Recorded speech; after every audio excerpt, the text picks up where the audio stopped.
ഇന്ന് മാർച്ച് 30 ഞായറാഴ്ച. അമ്മേ പരിശുദ്ധ അമ്മേ, അമ്മേ പരിശുദ്ധ ദൈവമാതാവേ, ദൈവമാതാവേ, കൃപാസനത്തിലൂടെ ഞങ്ങളുടെ ദേശത്തിനും അമ്മ മധ്യസ്ഥം തേടി തന്ന എല്ലാ അനുഗ്രഹങ്ങൾക്കും കൃപകൾക്കും ഞങ്ങളിപ്പോൾ ഹൃദയം നിറഞ്ഞ നന്ദി പറയുന്നു.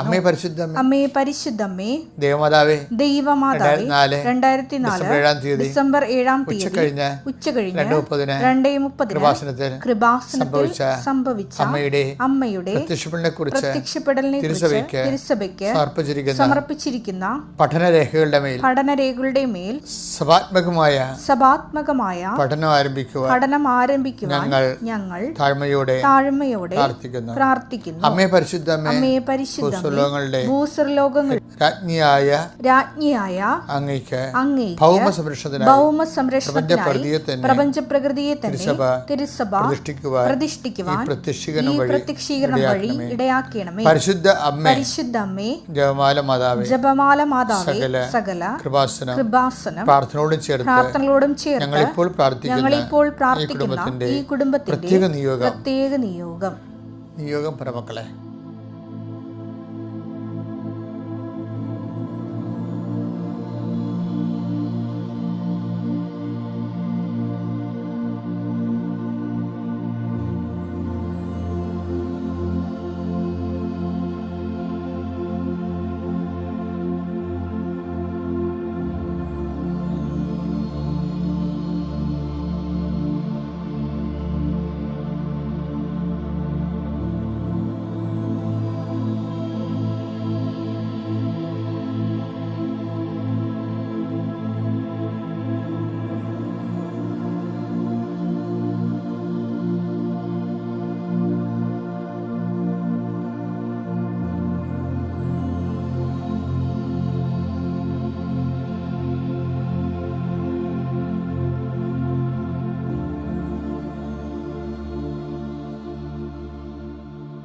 അമ്മയുടെ പ്രത്യക്ഷീകരണത്തിന്റെ ഈ അനുഗ്രഹവേളയിൽ ഞങ്ങൾക്ക് സാധിച്ചു തരുവാൻ കനിയണമേ.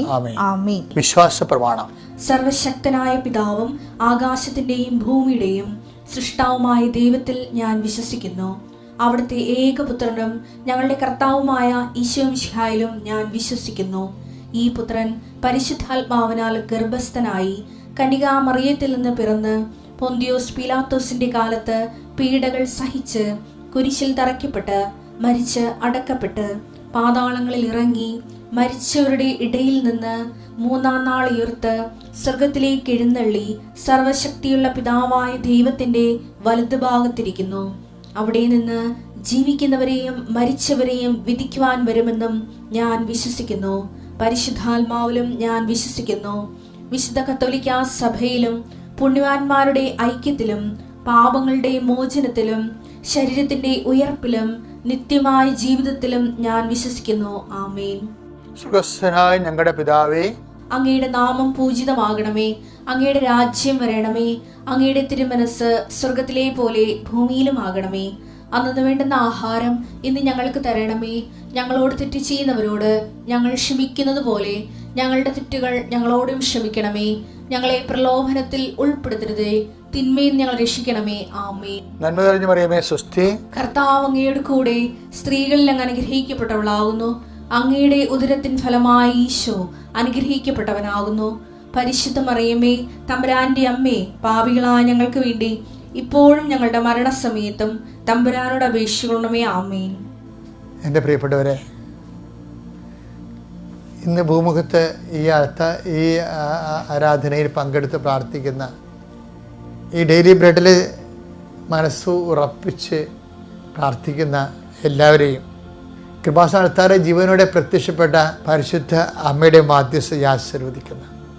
കൃപാസനത്തിൻ്റെ ഇന്നുവരെ നടന്നിട്ടുള്ള മുഴുവനും ആരാധനകളുടെ ശക്തിയാൽ ഞാൻ നിങ്ങളുടെ ദിവസത്തെ ആശീർവദിക്കുന്നു. നിങ്ങളുടെ ഉദ്യമങ്ങളെ ആശീർവദിക്കുന്നു. നിങ്ങളുടെ ഹോംവർക്കുകൾ, കുറേ ആൾക്കാർ ഇന്ന് ഞായറാഴ്ച വീട്ടിൽ നിന്ന് ചെയ്യാൻ വേണ്ടി കുറേ ഹോംവർക്കുകൾ മനസ്സിൽ സൂക്ഷിച്ചിട്ടില്ലേ? ഇന്ന കാര്യങ്ങൾ ഇന്ന് സന്ധ്യയ്ക്ക് മുമ്പ് ചെയ്തു തീർക്കണം, പറഞ്ഞു തീർക്കണം, യാത്ര ചെയ്ത് തീർക്കണം, അരിയർ ഉണ്ടാകരുത്, കുടിശ്ശിക ഉണ്ടാകരുതെന്ന് വിചാരിച്ചുകൊണ്ട് ടെൻഷൻ എടുത്ത് ചെയ്യുന്നില്ലേ? അത് പലർക്കും പലതാണ്. ചിലർക്ക് ബന്ധു വീട്ടിൽ പോകണമായിരിക്കും, ചിലർ ബന്ധുക്കളുടെ വീട്ടിൽ പോകണതായിരിക്കും, ചിലർക്ക് ചില ആൾക്കാരെ ക്ഷേമം അന്വേഷിച്ച് രോഗികളെ സന്ദർശിക്കാൻ പോകണതായിരിക്കും, ചിലർക്ക് പഠിക്കുന്നതായിരിക്കും, ചിലർക്ക് റെക്കോർഡ് എഴുതുന്നതായിരിക്കും, ചിലർക്ക് റിസർച്ച് ചെയ്യുന്നതായിരിക്കും, ചിലർക്ക് വായിക്കുന്നതായിരിക്കും, ചിലർക്ക് ചില മറുപടികൾ വിടുന്നതായിരിക്കും. അപ്പോൾ ഇങ്ങനെ ഓരോ അസൈൻമെൻറ്റുകളുണ്ടാകും ഹോംവർക്കുകളായിട്ട്. അതെല്ലാം ഈശോയുടെ ഉന്നതമായ നാമത്തിൽ സഭയുടെ അധികാരത്തിൽ കുരിശിൻ്റെ അടയാളത്തിൽ ആശീർവദിക്കുന്നു. കർത്താവെ, അങ്ങയുടെ മക്കളുടെ യാത്ര തോബിയാസിൻ്റെ യാത്രയ്ക്ക് ആശീർവദിച്ച പോലെ ഇന്ന് യാത്ര ചെയ്യുന്നവരുടെ യാത്രകളെ ആശീർവദിക്കുന്നു. എബ്രഹാത്തിൻ്റെ പുത്രൻ ഇസഹാക്കിന് ജീവിത പങ്കാളി അന്വേഷിക്കാൻ വേണ്ടി പുത്രനെ അങ്ങ് എബ്രഹാം പ്രാർത്ഥിച്ച് യാത്രയാക്കിയതുപോലെ ഇന്ന് യാത്ര ചെയ്യുന്നവരെ അവരുടെ ലക്ഷ്യങ്ങൾ സാധൂകരിക്കാൻ വേണ്ടിയും ശുഭമാക്കാൻ വേണ്ടിയും നിങ്ങളുടെ യാത്രകളെ ആശീർവദിക്കുന്നു. നിങ്ങൾ ഉപയോഗിക്കുന്ന വാഹനങ്ങൾ, ചെറിയ വാഹനങ്ങൾ, 2 വീലേഴ്സ്, 4 വീലേഴ്സ്, ഉടമസ്ഥയുള്ള വാഹനങ്ങൾ, ഹയർ ചെയ്ത വാഹനങ്ങൾ, നിങ്ങൾ ഇരിക്കേണ്ട സീറ്റ് പോലും കർത്താവിൻ്റെ നാമത്തിൽ ഇൻഷുർ ചെയ്തുകൊണ്ട് യേശുക്രിസ്തു നാമത്തിൽ നിങ്ങളുടെ യാത്രയെ ആശീർവദിക്കുന്നു. കർത്താവെ, ഉച്ച മുതൽ ഉള്ളംകാൽ വരെ നിങ്ങൾ ശുഭമായിരിക്കാൻ വേണ്ടി ആശീർവദിക്കുന്നു.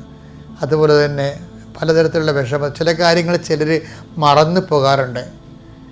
ചില ആൾക്കാരുടെ മറവി ഒരു കൂടപ്പിറപ്പ് പോലെ ആയിട്ട് വലിയ അപകടങ്ങൾ സംഭവിക്കുന്നുണ്ട്. പറയേണ്ടത് പറയണില്ല, ചെയ്യേണ്ടത് ചെയ്യണില്ല, എടുക്കേണ്ടത് എടുക്കണില്ല, രേഖകൾ മറന്നു പോകുന്നു.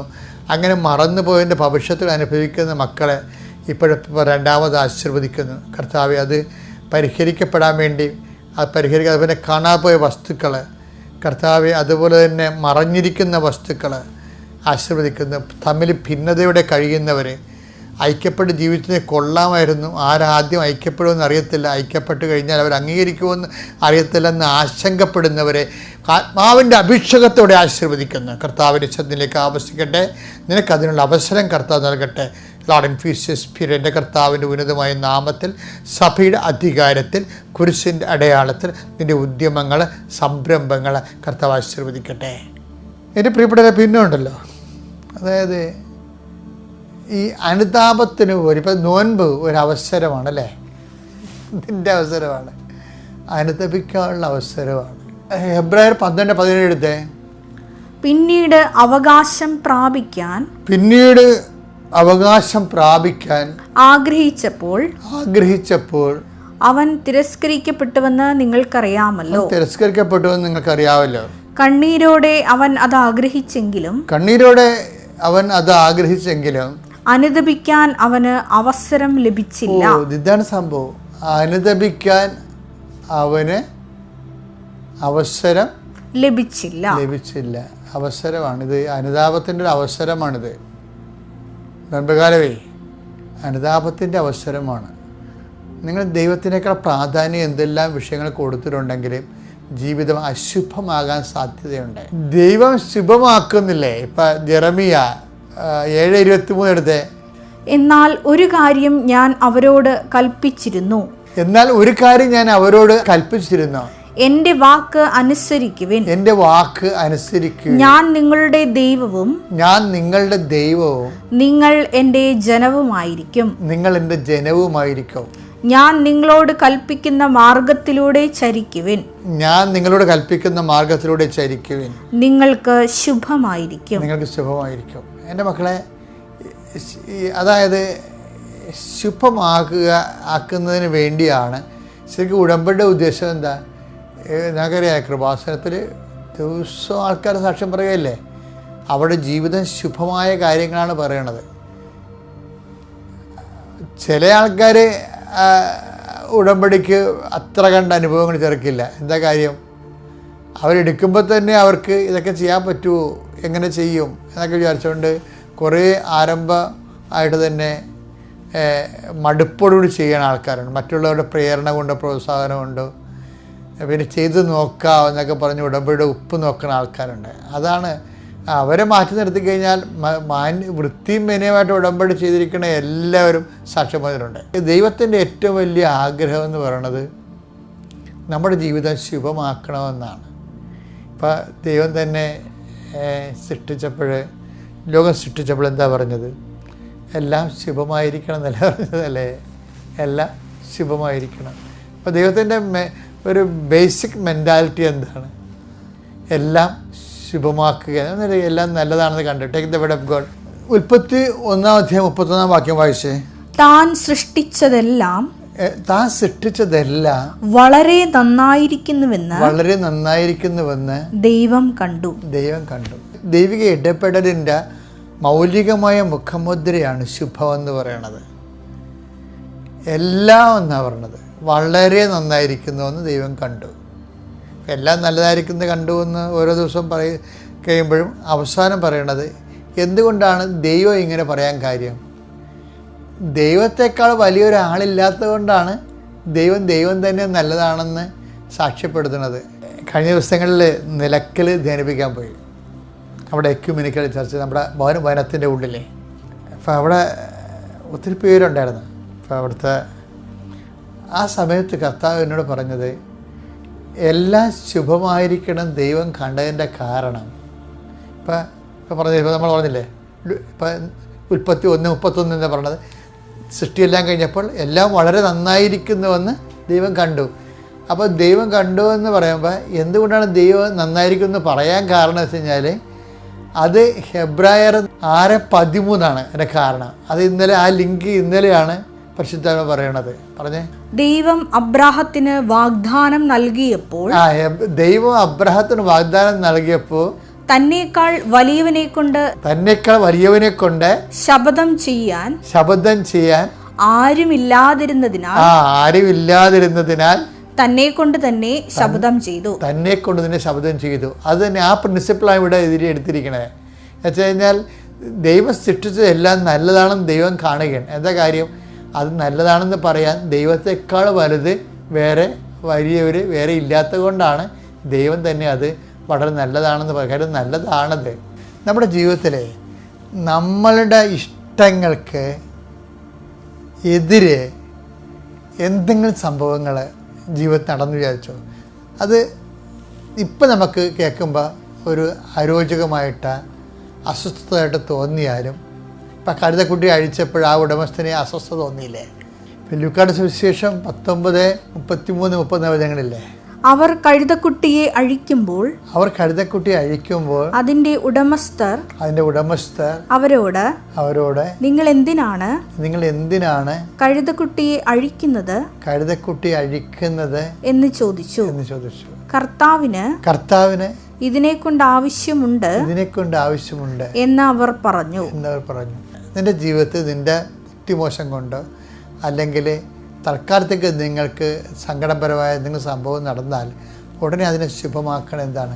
കർത്താവിന് ഇതിനെക്കൊണ്ട് ആവശ്യമുണ്ട് എന്ന് നീ സ്വയം പ്രഖ്യാപിച്ചു. അത് കർത്താവിൻ്റെ അക്കൗണ്ടിലേക്ക് വക മാറ്റിയിട്ട് അത് ദൈവത്തിൻ്റെതായിട്ട് ദൈവ മനസ്സിനായിട്ട് സമർപ്പിച്ച്